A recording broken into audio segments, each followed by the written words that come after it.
Haleluya, salam berkat sukacita buat saudaraku sekalian, dan kita bertemu kembali. Hari ini doa saya ialah supaya saudara ada dalam berkat-berkat Tuhan yang tanpa batas, bahkan berkat langit, berkat bumi, berkat kehidupan, berkat surga melimpahi setiap kehidupan kita dari ujung rambut sampai telapak kaki. Amin ya saudara. Karena bagaimanapun juga ini adalah kerinduan setiap orang. Saudara dan saya memang diciptakan oleh Tuhan untuk memuji Tuhan dan bukan untuk memaki Tuhan. Apalagi tatkala kita sedang ada dalam sebuah kesulitan.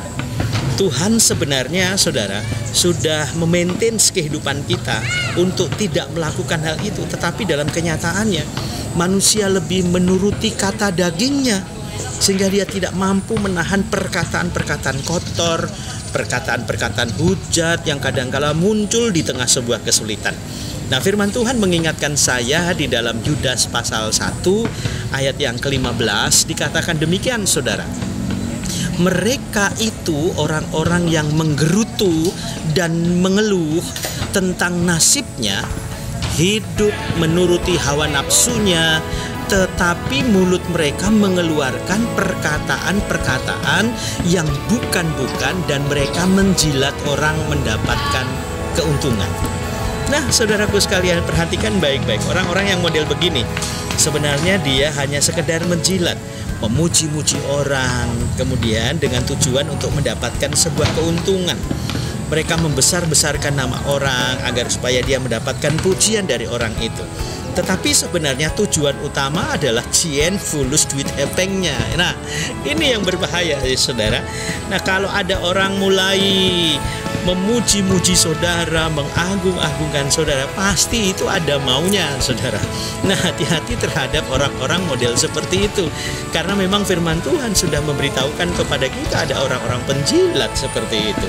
Dan ini merupakan suatu hal yang sangat tidak mengenakan tentunya ya saudara. Tetapi kalau ini adalah sebagai pesan dari Tuhan untuk kita, orang-orang yang melakukan tindakan seperti itu, otomatis yang harus kita lakukan ya bertobat. Kemudian kita berbalik ke arah yang benar saudara. Dan akhirnya jalan kita tidak lagi jalan yang sesat, tetapi jalan yang benar. Nasihat firman Tuhan buat kita sebenarnya agar supaya satu, kita jangan pernah jadi orang yang pendurhaka. Yang kedua, firman Tuhan mengingatkan kepada kita bahwa kita jangan menjadi orang penjilat seperti itu. Dan yang ketiga, memuji bukan kepada manusia saudara. Walaupun kadangkala pujian itu juga sekedar basa-basi, tetapi mulut kita gunakan untuk memuji Tuhan. Karena pada saat kita mengagung-agungkan nama Tuhan, mengeluh-elukan nama Tuhan, maka turun berkat Tuhan itu yang berupa ketentraman dan ketenangan dalam batin. Sehingga kita tidak terganggu dengan situasi yang sulit yang ada di sekitar kita. Pertetapkanlah hati kita untuk meraih berkat Tuhan ini.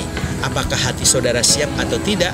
Saudara sendiri yang menentukan banyaknya berkat Tuhan itu. Sukses buat saudara, dan Tuhan Yesus memberkati.